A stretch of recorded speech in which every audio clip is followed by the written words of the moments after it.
So what is your advice to young people when you talk about you need to be individually responsible, but when there are things that are so far out of our control, like climate catastrophe, like the precarious job economy, like the economic crisis, what is your answer to people who are facing these questions? Do you think that you're worse off than your grandparents?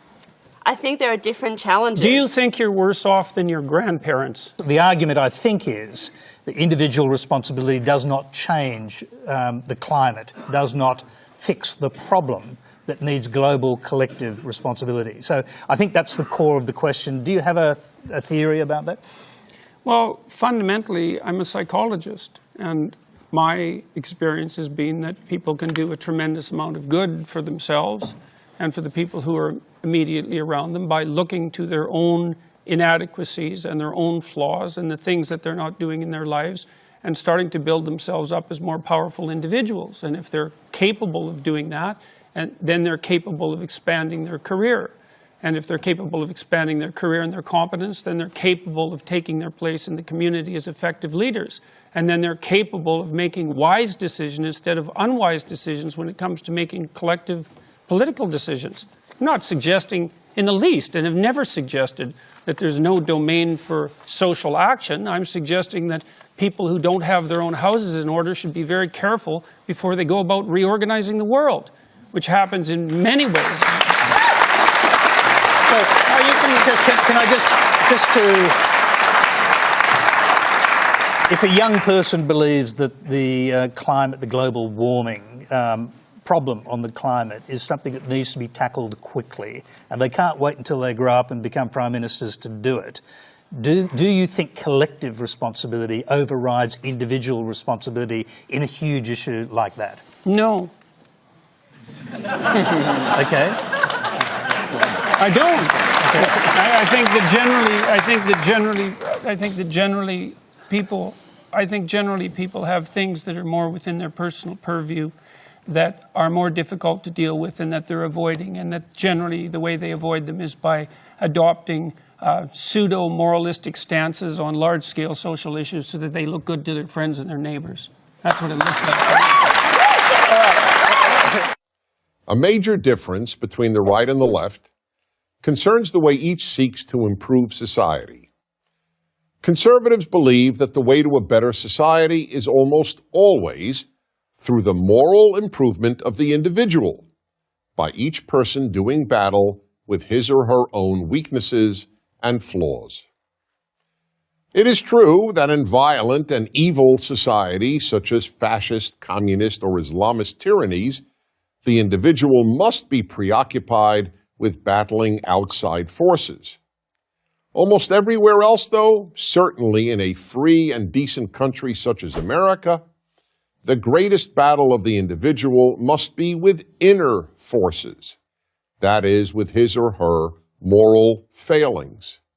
The left, on the other hand, believes that the way to a better society is almost always through doing battle with society's moral failings.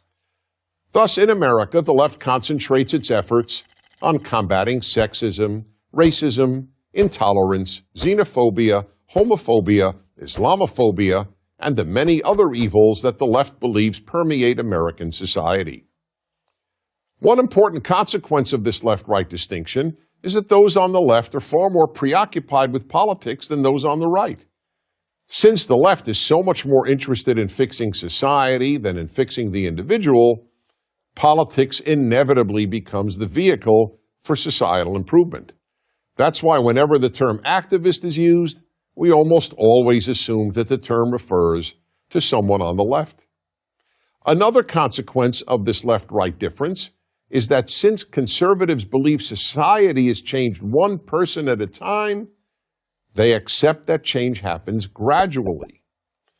This isn't fast enough for the left, which is always and everywhere focused on social revolution.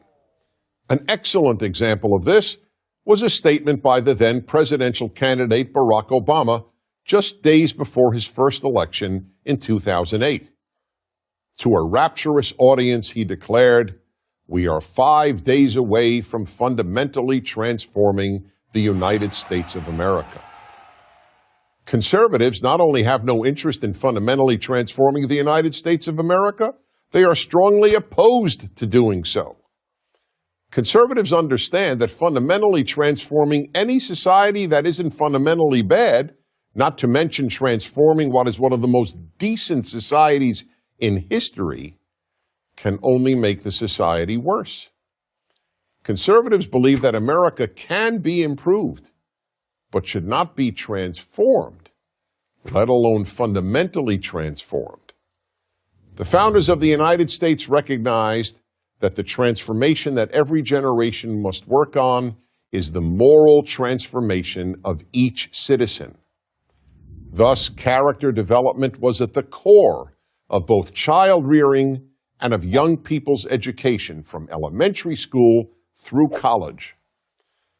As John Adams, the second president, said, our Constitution was made only for a moral and religious people. It is wholly inadequate to the government of any other. And in the words of Benjamin Franklin, only a virtuous people are capable of freedom. Why is that? Because freedom requires self-control. The freer the society, the more self-control is necessary. If the majority of people don't control themselves, the state, meaning an ever more powerful government, will have to control them. From the founding of the United States until the 1960s, schools and parents concentrated on character education. But with the ascent of left-wing ideas, character education has all but disappeared from American schools. Instead, children are taught not to focus on their flaws, but on America's. Social issues have replaced character education. An example is a new K-12 science curriculum, the next generation of science standards, which will teach young Americans starting in kindergarten about global warming. And when they get to college, American young people will be taught about the need to fight economic inequality, white privilege, and the alleged rape culture on their campuses. Ironically, if there really is a rape culture that permeates American college campuses, the only reason would have to be that there is so little character education in our schools, or for that matter, at home. Fathers and religion, historically the two primary conveyors of self-control, are non-existent in the lives of millions of American children.